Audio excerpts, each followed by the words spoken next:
90% of startup fails with in first 5 year. बच्चों क्या है सर मेन रीजन? तो मेन रीजन है बच्चों, एसीसीए कैसे हेल्प करेगा स्टार्टअप को? एसीसीए अरे कर ही रहे हैं। आमिर खान का आपने एक इंटरव्यू देखा हो, एक पॉडकास्ट देखा हो, तो उसमें क्या बोला उसने कि मुझे पता ही नहीं मेरे पास क्या है, सारा मेरा सीए देखता है। आप पावर समझो, एसीसीए इसकी, सीए इसकी। बच्चों एआई थोड़ी आपको बीट कर देगा, एआई सब कुछ थोड़ी कर देगा। जो ह्यूमनली पॉसिबल है अभी वो एआई से रिप्लेस होने में बहुत टाइम है बच्चों। So India is a startup hub. There are more than 1 lakh registered startup in India and they are ever growing. But एक बारे में कोई बात नहीं कर रहा है। 90% of startup fails within first 5 year बच्चों। और क्या लगता है what is the reason behind such failure? क्या रीजन हो सकता है? Is it product? क्या प्रोडक्ट अच्छा नहीं है? कंपटीशन? क्या कंपटीशन बहुत सारा है? और दोनों ही रीजन नहीं है। क्या है सर मेन रीजन? तो मेन रीजन है बच्चों financial management. They are not able to manage their finance properly. और यहीं पे आप लोग का रोल आ जाता है, आपकी स्किल्स काम आती है। तो आज जानते हैं कि why most Indian startup fails financially and how can an ACCA skills, how can our skills, how our skills can save these businesses, they can save us. So startups are failing in India but not for the reason you think. क्या है reason? तो देखता है, थोड़ा बात करते हैं, थोड़ी सी हार्श रियलिटी पे टच करते हैं। कहते हैं इंडिया में 1 लाख+ स्टार्टअप है और 90% पहले 5 साल में खत्म हो जाता है। क्या रीजन है? Poor cash flow management, no cost control, mispricing, no forecasting, zero investor readiness. आप कैश फ्लो को मैनेज ही नहीं कर रहे हो, कैश फ्लो को प्रॉपर प्रोजेक्ट ही नहीं कर रहे हो, स्टार्टअप का फोकस ही सिर्फ मार्केटिंग पे। आपने प्रोडक्ट बना दिया, उसको मार्केट किए जा रहे हो, उस पे फंडिंग इकट्ठा करे जा रहे हो, पैसा आया जा रहा है, पैसा आ रहा है, मार्केटिंग प्रॉपर हो रही है, बट किसी को ये नहीं पता कि कैश फ्लो का क्या हाल है। सेल्स के पीछे भाग रहे हो, नंबर्स के पीछे भाग रहे हो, we want more sales, but profit का क्या भाई? You have to track your profit also ना। कॉस्टिंग, कॉस्टिंग कितनी आ रही है, product are getting overpriced, wastage कितना हो रहा है, कोई भी ध्यान नहीं दे रहा है। प्राइसिंग पे रेगुलेटरी मॉनिटरिंग नहीं हो रही है, चीजों की फोरकास्टिंग नहीं है, प्लानिंग ही नहीं है, आप आगे का देख ही नहीं रहे हो, you are handling your current situation only. तो ये कुछ मेन रीजन है जिस वजह से सबका ट्रस्ट टूट रहा है, स्टार्टअप से लोगों को डर लग रहा है और वो फेल हो जा रहे हैं विद इन 5 ईयर। तो ये चीजें अगर आप देखो तो एक रीसेंट, मैं आपको एक मुंबई का एग्जांपल देता हूँ, एक बहुत प्यारा स्टार्टअप जो मुंबई में डिलीवरी प्रॉब्लम को खत्म करने के लिए टिनी आवल के नाम से स्टार्ट हुआ था। बहुत बढ़िया प्रोडक्ट, देवर मेनली डिलीवरी के लिए थे, फूड डिलीवरी स्टार्टअप इन्होंने स्टार्ट किया था मुंबई के अंदर। और देखो पैसा भी आ गया इनके पास, 100 करोड़ से ज्यादा की फंडिंग भी आ गई, सारी चीज बढ़िया, फंडिंग बढ़िया, प्रोडक्ट की डिमांड अच्छी, ऐसी चीज वो लेके आए जिसको जो मार्केट में रिक्वायर्ड है। फिर कहाँ गड़बड़ हो गई इस टिनी आवल के साथ, छोटे उल्लू के साथ? कैसे उल्लू बन गया? देखो 2 साल के अंदर अंदर ये बिजनेस शट डाउन हो गया बच्चों। 5 साल मैंने बोला था, 2 साल में शट डाउन हो गया। क्या मेन रीजन रहा? मेन रीजन रहा हैवी कैश बर्नआउट। कोई ऑपरेशन में प्लानिंग नहीं, कॉस्ट कंट्रोल नहीं। भाई आपका बेइंतहा कैश बर्नआउट हो रहा है, आप जो कमा रहे हो वो सीधा खर्चे में लग जाता है, बर्न हो जाता है। उनको समझ भी आ रही होती है ना तो बहुत देर हो जाती है तब तक। कई बार आपको पता चल जाता है कि यार हमारे को दिक्कत आ गई है, इतना ज्यादा बर्नआउट हो रहा है, ऑपरेशंस प्लानिंग हमारे गलत हो रहे हैं, बट जब तक रियलाइजेशन होता है तब तक बात हाथ से निकल चुकी होती है। You are left with no money to support your business. भाई ना कॉस्ट कंट्रोल प्रॉपर, ना planning proper, cash high cash burnout are proper planning to fail. ये मान लो ये प्रॉपर प्लानिंग है कि आप फेलियर की तरफ ही जा रहे हो। इसके बहुत सारे एग्जाम्पल हैं, जैसे हाउसिंग.com मैं बताऊं तो हाउसिंग.com बीच में बहुत चला था, वो भी बहुत अच्छा स्टार्टअप, काफी अच्छी प्लानिंग के साथ आया, बट वो भी फेल हो गया। मैं आपको अपने स्टूडेंट का एक एग्जाम्पल बताता हूँ। मेरा एक स्टूडेंट एसीसी से पहले उसने बताया खुद ही कि सर मैंने फूड बिजनेस डाला था, और उसने स्टार्ट किया हेल्दी फूड बिजनेस। तो इंडिया में बहुत कम ऑप्शन है हेल्दी फूड बिजनेस के। उसने हेल्दी फूड बिजनेस स्टार्ट किया, बट विद इन 6 मंथ उसको वो बिजनेस बंद करना पड़ा। भाई हाई इनपुट कॉस्ट, इतनी हैवी इनपुट कॉस्ट है। आपको मालूम है फूड बिजनेस के अंदर बहुत ज्यादा बच्चों फिक्स कॉस्ट है। आपको शेफ की बाकी एम्प्लॉयज की फिक्स कॉस्ट देनी ही देनी है। और फिर हेल्दी ऑप्शंस में इंडिया में डिमांड आज भी उतनी नहीं है, और अगर है भी तो वो प्राइसिंग पे करने की कैपेबिलिटी फिर बहुत लिमिटेड लोगों की हो जाती है, क्योंकि हेल्दी फूड ऑप्शन महंगे आएंगे और वो हर कोई बियर नहीं कर सकता, तो आपकी क्लाइंटेल ऑलरेडी बड़ी रिस्ट्रिक्टेड हो जाती है। आपका टैम, टोटल एड्रेसेबल मार्केट बहुत छोटा हो जाता है। तो without proper planning, without understanding, without having skills, you can not manage your business properly. ये नहीं कि आपने कोई बहुत अच्छा प्रोडक्ट बहुत बढ़िया बना दिया, आप कंपटीशन को बीट कर दे रहे हो, आपने एप्पल जैसा प्रोडक्ट बना दिया है, आप मार्केटिंग बहुत अच्छी कर रहे हो, आपने ऐड चला दी है हर जगह, कस्टमर को पता चल गया, बट उसके बाद क्या? क्या बिजनेस उसके बाद नहीं फेल हो सकता? क्या ये दो चीज ही है, प्रोडक्ट और मार्केटिंग? बाकी चीजों को समझना जरूरी है। क्या है सर बाकी चीजें?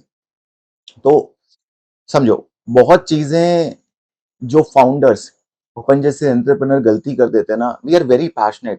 देखो जिंदगी में पैशन तो बहुत जरूरी है, मैं नहीं कह रहा कि पैशन नहीं चाहिए, बिना पैशन, बिना विजन के, बिना मिशन के कोई काम नहीं कर सकते। बट सिर्फ पैशन से काम नहीं चलता ना, पैशन प्रॉफिट नहीं है। नंबर्स भी तो वर्कआउट करने चाहिए ना बच्चा, नंबर्स की अंडरस्टैंडिंग ही नहीं होगी तो कैसे चलेगा? रिलाइंग ऑन गट, अपनी फीलिंग पे सोचना, नंबर्स को वैल्यू ना देना, मैं फील जो कर रहा हूं उस बेसिस पे डिसीजन लेना, नहीं मुझे लगता है ये चलेगा, नहीं सब सही हो रहा है। You have to make processes. आप फाइनेंशियल नहीं समझते हो तो यू हैव टू अंडरस्टैंड, वरना someone else will understand your financials, someone else do better than what you are doing. Undervaluing, overpricing, चीजों की वैल्यूएशन, चीजों की pricing is not right. If you think that you can misprice your product and still get success in the market, not possible. बहुत commonly mistake है जो सारे के सारे फाउंडर करते हैं, और कई सारे एंटरप्रेन्योर्स को I have seen, mentored, and most have done the same mistake. वो अगले 6 महीने का प्लानिंग भी नहीं होता आपका। For example as a student भी आप देखो तो डू यू प्लान कि यार मैं नेक्स्ट 3 महीने क्या करूंगा? प्लान करते हो ना कि मैं एग्जाम को कैसे कैसे डील करूंगा। आप किसी एंटरप्रेन्योर से पूछो, उसको अगले 6 महीने का नहीं पता कि उसको क्या क्या करना है, कैसे प्लानिंग करनी है।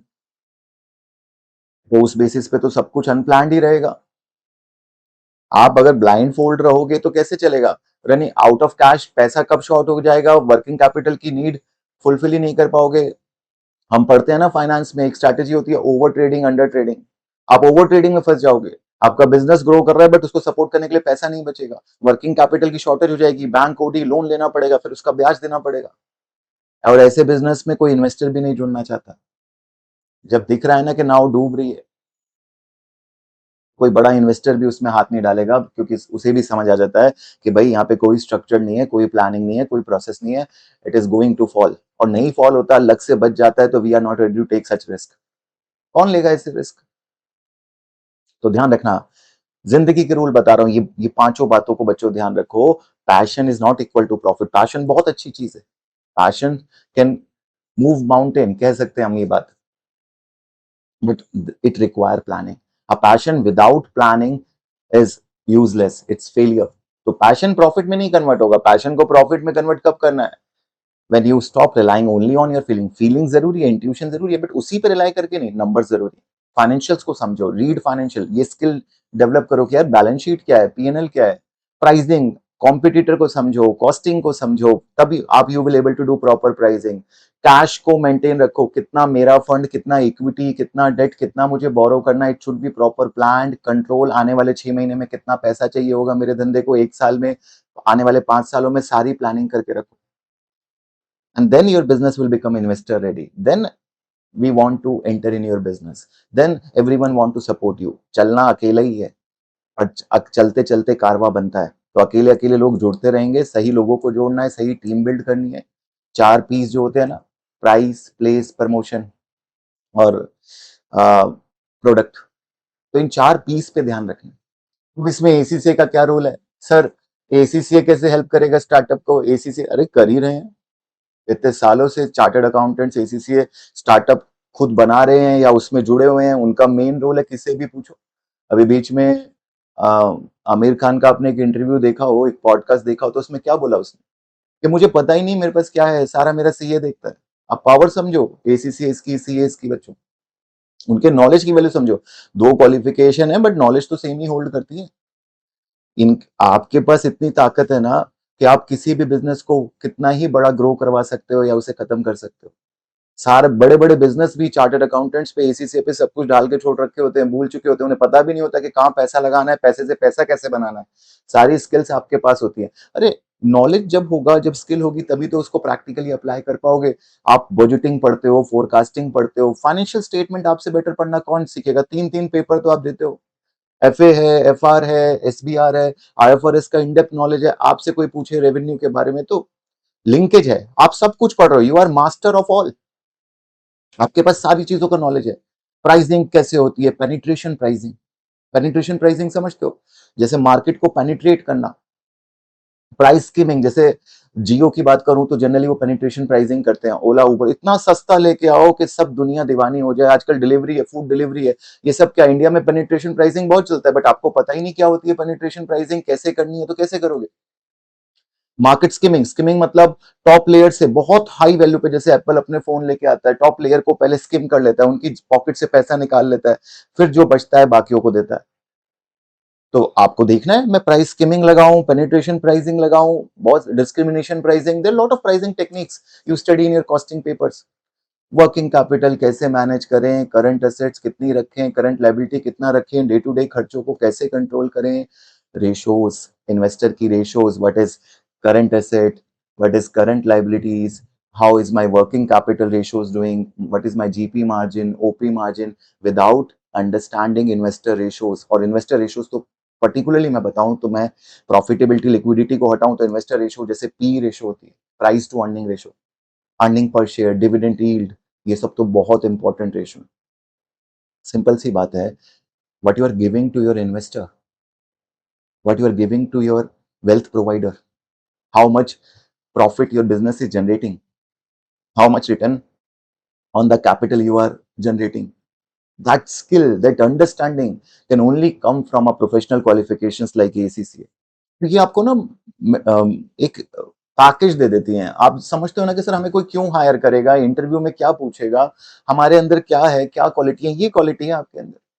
तो किसी भी क्वालिफाइड एसीसीए मेंबर से, स्किल्ड एसीसीए मेंबर से इससे रिलेटेड थ्योरेटिकली तो वो पूरा बता ही देगा, और धीरे धीरे एक्सपीरियंस होगा तो प्रैक्टिकली भी बता देगा। आप बात कर सकते हो उससे, कोई भी बिजनेस से पूछेगा यार मैं फोरकास्ट कैसे करूं, वो समझा देगा कैसे आपको फोरकास्ट करना चाहिए, सेल के बेस पे, रेवेन्यू के बेस पे, इन्फ्लेशन को कैसे एडजस्ट करना चाहिए फोरकास्टिंग के अंदर, उसे पूरा नॉलेज है। फाइनेंशियल स्टेटमेंट में यार ये फिगर नहीं समझ आ रही है, इम्पेयरमेंट वर्ड बता देना क्या लिखा है, उसको पता है इम्पेयरमेंट पूरा पढ़ रखा है उसने IS 36। उसे प्राइसिंग, उससे आके पूछो, अरे पैकेज हो आप, आपसे आके पूछेगा कोई प्राइसिंग बताओ, आप प्राइसिंग की 10 टेक्निक बता दोगे, 10 अंडरस्टैंडिंग अप्लाई कर दोगे सिचुएशन को पूरा। क्योंकि सिर्फ अकाउंट्स ही नहीं, फाइनेंस भी आता है, अकाउंट्स भी आता है, कॉस्टिंग भी आता है, आता क्या नहीं है ये बताओ ना। एक बिजनेस को खड़ा करने के लिए जो चीजें चाहिए सब आपको आती है। एआई थोड़ी आपको बीट कर देगा, एआई सब कुछ थोड़ी कर देगा, जो ह्यूमनली पॉसिबल है अभी वो एआई से रिप्लेस होने में बहुत टाइम है बच्चा। जो आप फील कर सकते हो, जो इंटेलेक्ट आप ऑन द स्पॉट अप्लाई कर सकते हो, उसमें बहुत टाइम लगेगा उस लेवल पे, हर कॉम्प्लेक्स स्ट्रक्चर को एआई को बीट करने में। तो इस नॉलेज की वैल्यू समझो, ये है एसीसीए। देखो, मैं एक बहुत अच्छा एग्जांपल सक्सेस का भी लाया हूं आपके सामने, जैसे जीरोदा है। निखिल कामत को आप सब जानते हैं, बहुत पॉडकास्ट करते हैं निखिल कामत, बहुत फेमस है, और कई सालों से मैं भी उन्हें फॉलो कर रहा हूँ, देख रहा हूँ उनकी ग्रोथ को, उनकी जर्नी को। तो आप देखो निखिल कामत बड़ा स्ट्रक्चर्ड अप्रोच में चीजों को करते हैं, उनकी आप बातें भी सुनते हो तो बड़े स्ट्रक्चर्ड, बड़ा to the point, emotional baggage की तरह बातें नहीं है।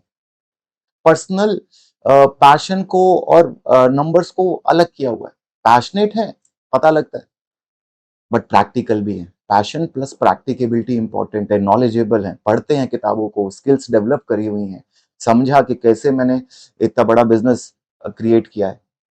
जीरोदा फाइनेंशियल से सेवी फाउंडर विन बेक क्या कहता है, focused on profitability from day one, no venture capitalist funding, आज कोई फंडिंग नहीं लिया, नो वीसी, वीसी मतलब जो ये आप जाते हो ना शार्क टैंक में देखते हो, पीयूष बंसल जी से फंडिंग लेते हैं सब, अपने शादी.com के फाउंडर हैं वो भी बैठते हैं, लेंसकार्ट के ओनर, ये बोट के ओनर, डिफरेंट डिफरेंट फाउंडर्स हैं वहां पे जो फंडिंग देते हैं। ऐसे फंडिंग नहीं ले रखा, डे वन से profitability, strong cost control and margin, ज्यादा खर्चे नहीं पाले, सबसे बुरी चीज है खर्चे कम से कम पालो, ग्रू सस्टेनेबिलिटी थ्रू फाइनेंशियल डिसिप्लिन, एक डिसिप्लिन दिखाया, बहुत जरूरी है लाइफ में, कहीं भी कंसिस्टेंसी एंड डिसिप्लिन, आज जीरोधा तभी पहुंची है। कितने सारे ब्रोकर थे बच्चों, कितने सारे ऑलरेडी ट्रेडिंग ऐप थे, आते रहते हैं, बट कौन बन पाया इतना बड़ा, सबके फोन में जीरोधा, हो सकता है जितने मेरे व्यूअर हैं उनमें से भी कई लोग जीरोधा को यूज करते हो, तो सोचो ना, हर बंदा जो इंस्टॉल कर रहा है, यूज कर रहा है, निखिल कामत जी कमा रहे हैं, उनका पैसा बढ़ता जा रहा है, उन्हें जरूरत ही नहीं है दुनिया की, खुद ब खुद फाइनेंशियल डिसिप्लिन से कितना बड़ा बिजनेस खड़ा कर दिया। तो आपको भी तो मैं यही समझा रहा हूं बच्चों, अगर बनना है एंटरप्रेन्योर, चाहिए ये स्किल्स, फोड़ना है बड़ा, कुछ अपना क्रिएट करना है, तो इस ये नॉलेज काम आएगा, ये नॉलेज काम आएगा, इस नॉलेज के बाद आप बहुत बड़ा कर सकते हो, कॉलेज के साथ साथ ये स्किल सीख लो। बहुत बच्चे छोटी छोटी स्किल्स में पड़े रहते हैं, टैली को सीखते रहेंगे, फाइनेंशियल मॉडलिंग सीखते रहेंगे, ठीक है, ये स्किल्स लॉन्ग टर्म स्किल्स के कंपैरिजन में, लॉन्ग टर्म नॉलेज के कंपैरिजन में बहुत ज्यादा काम नहीं आती बच्चों। आप देखो ना, आपका लॉन्ग, आपको इन डेप्थ नॉलेज पता है, एक्सेल तो टूल है, टैली तो टूल है, आप टूल पे इन्वेस्ट कर रहे हो, tool are important but tool will be replaced, all tool will be replaced, even crammed knowledge will be replaced, only analytical knowledge, practical knowledge will be there, और वही आपको एक कोर्स ऑफर कर रहा है, learn with building practical financial decision making, global financial literacy, build trust with bank and investors, strategic thinking beyond just number। आप professional level पे बात करो, प्रोफेशनल लेवल में एसीसी के जैसे पेपर कहीं मेरे को बता दो, आपको पेपर मिल जाए जितने एनालिटिकल और कंसेप्चुअल पेपर, क्वेश्चन रिपीट ही नहीं होते, कंसेप्ट रिपीट नहीं होते, आपको टेस्ट ही वो इस तरीके से करते हैं कि कंसेप्ट पता है तभी आप क्रैक कर सकते हो, you can not crack questions just by cramming the concepts. Professional level अगर ईसीसी का बात करूं बच्चों, तो वो पूरा का पूरा एनालिटिकल है, स्ट्रैटेजिक बिजनेस लीडरशिप, एसबीएल आपको सिखाता है कैसे बनो आप कंसल्टेंट, कैसे बनो एंटरप्रेन्योर, कैसे बनो manager, SBR strategic business reporting, पूरा का पूरा पेपर एनालिटिकल है। बच्चे सोचते हैं कि सर अकाउंट्स का पेपर है तो नंबर आएगा, कंसोलिडेशन की स्टेटमेंट बनाने को आएंगी, पीएनएल बैलेंस शीट बनाने को आएगी, नहीं है, ऐसा कुछ नहीं है। वो आपसे क्या पूछता है, एनालिसिस पूछता है, बताओ इस पर्टिकुलर सिचुएशन की सॉल्यूशन बताओ, एथिकल इम्प्लीकेशन बताओ, आपको सिचुएशन देगा, आपको सॉल्व करनी, आपको इंडस्ट्री रेडी पहले ही कर देते हैं ये, आपका सिर्फ थियोरेटिकल नॉलेज नहीं, प्रैक्टिकल नॉलेज बहुत अच्छा करते हैं, तो you build your base, you understand how to forecast, you understand how to manage cash flow, you understand how to market, you understand how to establish proper product with good pricing technique. क्या बच जाता है, कुछ नहीं बचता बच्चा, think beyond number, समझ जाना, good idea plus bad finance, good idea plus bad finance, okay idea plus good finance, great product plus great finance, तो क्या कहता है, good idea plus bad finance failure है।